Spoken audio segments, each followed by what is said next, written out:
हाँ तो प्यारे बच्चों, आज एक बहुत प्यारी सी कविता लेकर आई हूँ मैं आप लोगों के लिए। ये अयोध्या सिंह उपाध्याय हरिऔध जी की है। तो खैर, आपके मम्मी पापा लोगों ने भी जब वो आप लोगों की उम्र के थे ना, तब ये कविता पढ़ी होगी। उस समय बाल भारती पुस्तक होती थी, उसमें इस तरह की कविताएं थी। हम लोग बहुत मज़ा लेते थे इनका।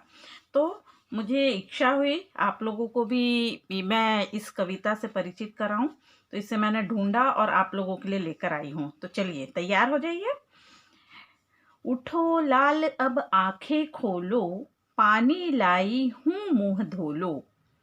बीती रात कमल दल फूले, उनके ऊपर भौरे झूले। ये क्या हो रहा है? एक माता अपने बच्चे को उठाने के लिए आई है। लाल का मतलब यहाँ पे लाल रंग नहीं है, अपने बच्चे को कह रही है कि अब आंखें खोलो, मैं तुम्हारे लिए पानी लाई हूँ, मुंह धो लो। बीती रात कमल दल फूले, उनके ऊपर भौरे झूले। चिड़िया चहक उठी पेड़ों पर, बहने लगी हवा अति सुंदर। ठीक है ना? आगे, नभ में प्यारी लाली छाई, धरती ने प्यारी छवि पाई। ये प्राकृतिक सुंदरता का वर्णन है। सुबह सुबह कितना सुंदर लग रहा है, चारों तरफ चिड़िया चहक रही है, भौरे गुंजन कर रहे हैं, हवा सुंदर सी बह रही है। और नभ यानी आसमान में लालिमा छा गई है। जब सूरज उगता है तो लालिमा छाती है ना। और धरती भी बहुत प्यारी दिख रही है। भोर हुआ सूरज उग आया, भोर का मतलब सुबह। भोर हुआ सूरज उग आया, जल में पड़ी सुनहरी छाया। ऐसा सुंदर समय न खो, मेरे प्यारे अब मत सो। मतलब इतना सुंदर समय है और इस समय तुम इस प्राकृतिक सौंदर्य को नहीं देख रहे हो और सो रहे हो, सोने में समय व्यर्थ कर रहे हो। ऐसा कह के माँ कह रही है कि इतना सुंदर समय न खो, मेरे प्यारे अब मत सो, अब मत सो, उठ जाओ। उठो लाल अब आंखें खोलो, पानी लाई हूँ मुंह धो लो। ठीक है? तो बड़ी प्यारी सी कविता है, फिर से एक बार देख लेते हैं जल्दी जल्दी। जागो प्यारे, उठो लाल अब आंखें खोलो, पानी लाई हूँ मुंह धो लो। बीती रात कमल दल फूले, उनके ऊपर भौरे झूले। चिड़िया चहक उठी पेड़ों पर, बहने लगी हवा अति सुंदर। नभ में प्यारी लाली छाई, धरती ने प्यारी छवि पाई। भोर हुआ सूरज उग आया, जल में पड़े सुनहरी छाया। ऐसा सुंदर समय न खो, मेरे प्यारे अब मत सो। उठो लाल अब आंखें खोलो, पानी लाई हूँ मुंह धो लो। ठीक है? तो इस कविता को याद जरूर कर लीजिएगा। अब इसी कविता से मैं आप लोगों के लिए कुछ प्रश्न लेकर आई हूँ।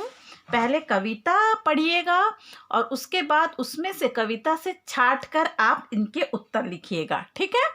तो क्या पहला प्रश्न है, समान लय वाले शब्द लिखिए।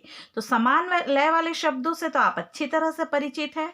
खोलो, खोलो का समान लय वाला शब्द आप ढूंढिए कविता में क्या है। मुंह धोलो, तो धोलो, या आपको और भी कुछ समझ आता है तो आप लिख सकते हैं। फूले, फूले का क्या है? झूले। और भी आपको कुछ आता होगा तो आप जरूर लिखिए। छाई, खाई, आया, छाया, खो, सो, जो भी आपको दिख रहा है आप कविता से ढूंढ कर लिखिए। और अगर आपको अलग से भी समझ आता है तो उसे भी लिखिए। ठीक है? इसी तरीके से खाली स्थान भरो। ऐसा सुंदर क्या न खो, आप ढूंढिए और लिखिए यहाँ पर। नभ में न्यारी क्या छाई, आप उसे लिखिए आंसर। भोर हुआ कौन उगाया, आप उसका उत्तर यहाँ लिखिए। अब इसी तरीके से देखिए, चित्र देखकर लिखिए। इनके यहाँ पर चित्र के दिए हुए हैं, उनका नाम लिखना है आपको। ये किसका चित्र है उसका नाम लिखिए। 3 अक्षरों का शब्द है, आप नाम लिखिए। ये किसका चित्र है, आप उसका नाम लिखिए। ठीक है? इसी के खालिस्तान भरो में और आगे है, बीती रात क्या फूले, आप यहाँ पर लिखिए बीती रात कमल दल फूले। उनके ऊपर कौन झूले, उसका नाम लिखिए। और यहाँ पर पिक्चर है, चित्र है, उस चित्र का नाम भी लिखिए। इसी तरीके से आगे बढ़ते हैं। सही अर्थ पर सही का निशान लगाओ। लाल का मतलब इस कविता में क्या है, बेटा है या रंग है? आपको क्या सही लग रहा है, आप उस पर टिक मार्क कीजिए। ठीक है, लाल का मतलब यहाँ पर आपको जो लग रहा है आप उस पर सही का निशान लगाइए। नभ का अर्थ क्या है, आकाश है कि धरती है? नभ मतलब आसमान, आकाश। ठीक है, बच्चे को उठाने के लिए माँ क्या लेकर आई है, एक शब्द में उत्तर दीजिए। ठीक है, आपको पूरा बड़ा सा नहीं लिखना है, केवल एक शब्द में आपको उत्तर देना है। बच्चे को उठाने के लिए माँ क्या लेकर आई है, आप यहाँ पर उत्तर दीजिए, है ना। क्या लेकर आई हूँ, मुंह धो लो करके, तो आप उसका उत्तर लिखिए। चिड़िया कहाँ चहक रही है, चिड़िया चहक रही है पेड़ों पर, आप देखिए और उसका उत्तर लिखिए। अच्छा, अब एक प्रश्न है आप लोगों के लिए, ये आप अपनी छोटी छोटी नन्ही नन्ही भाषा में लिखेंगे और बिल्कुल अपने आप लिखेंगे, मात्रा की गलती माफ है ना। आप लोगों के लिए दूध भात है, लेकिन आप अपने शब्दों में जरूर से लिखेंगे।